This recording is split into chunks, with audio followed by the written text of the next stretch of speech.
Hello, Sarah of SEK Handmade here, and today I'm excited to share with you how to crochet a slanted puff stitch. I love puff stitches, and this is a gorgeous variation on the puff stitch. So let's go. All right, you guys, I am absolutely in love with a puff stitch. Puff stitches make such a gorgeous high texture stitch, and I love how smooth they look. Another great thing about puff stitches is that they can be worked in a really wide variety of ways. If you haven't worked a more traditional puff stitch, I will link to my tutorial for the traditional puff stitch in the description below, so you can go check that out too. Puff stitches, as I said before, can be worked in lots of different ways. So I'm going to say the same thing I say in all of my videos, and that is the wonderful thing about crochet is that things can be worked in slight variations in so many ways, which is super cool. But also it means that just because you know a stitch, it doesn't necessarily mean that that's exactly the way that the designer of the pattern has used the stitch. So be sure you always read your instructions very carefully to make sure that you are doing the variation of the stitch that the designer intended. So for the slanted puff stitch, we're going to start with a double crochet. So you're going to yarn over, you're going to insert your hook into the next stitch, pull up a loop, yarn over, pull through two, yarn over, pull through two. No different than every other double crochet you've ever made. And then you're going to repeat it. So we're going to have two double crochets. And then in your third stitch, you're going to start your next double crochet. So you're going to yarn over, you're going to insert your hook, you're going to pull up a loop, you're going to yarn over and pull through two loops, and then you're going to stop. Now is when we're going to create our slanted puff stitch, and we're going to do that by reaching back into the bottom of our first double crochet. So you're going to yarn over just like you would with any puff stitch, and you're going to reach all the way back into that first double crochet you made. You're going to insert your hook into that same stitch, grab a loop, and then the trick to all puff stitches is pull that loop up nice and high.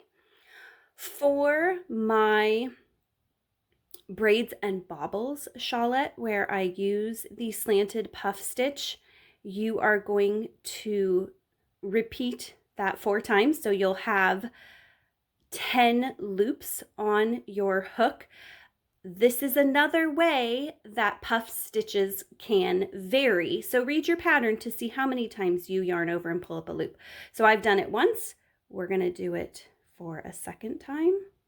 Pull those stitches up nice and high, yarn over, reach into that same stitch for a third time, pull the loop up nice and high, yarn over, reach in one more time, pull those stitches up nice and high. Now you can see my hook is very full. I have 1, 2, 3, 4, 5, 6, 7, 8, 9, 10 loops on my hook. And you're going to now complete your puff stitch by yarning over and pulling through all of those loops. I find that it is most helpful. First of all, it can be tricky to pull through all those loops. So if you struggle with that, you are not alone. It just takes some practice. You're going to yarn over and then tip your hook so that the hook part of it is to the inside of all of those loops. And you're just going to pull through. And if you need to, I find wiggling your hook sometimes really helps. And then that is your slanted puff stitch. That's it. You're done. Now, the trick is some people for their puff stitches will finish it off with an additional stitch, we're not going to do that. If you get to working your next row after doing these slanted puff stitches and you find you have too many stitches, that may be what you've done. Yarn over, let's make another one. Do your 2 double crochets, 1 double crochet, 2 double crochets, and then you're going to start your 3rd double crochet but not finish it. Yarn over, pull through. Again, if you find you have too many stitches, it could be because you're finishing off this 3rd double crochet, which we're not going to do. Then we're going to do our puff. We're going to reach back to the same stitch our first double crochet went into. We're going to yarn over, reach all the way back there, insert our hook, yarn over, pull up a loop nice and high. Pulling up the loop nice and high is key to making it easy to pull through all of those loops at the end. So that's once.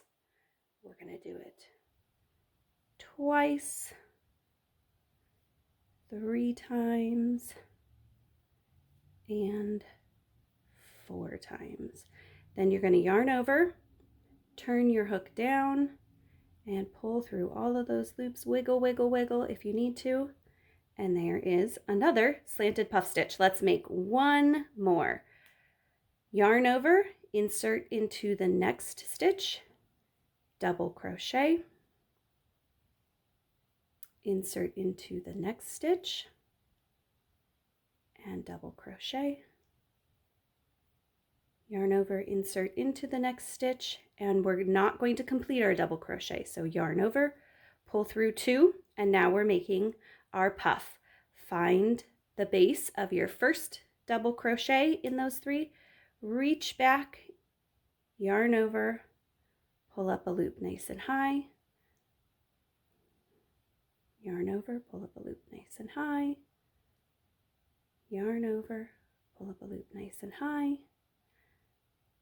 yarn over, pull up a loop nice and high, yarn over, tip your hook down, pull through, wiggle, wiggle, wiggle, and there's your slanted puff stitch. And I'm just going to do one last double crochet to finish off the row. And there you go. And that is how you crochet the slanted puff stitch.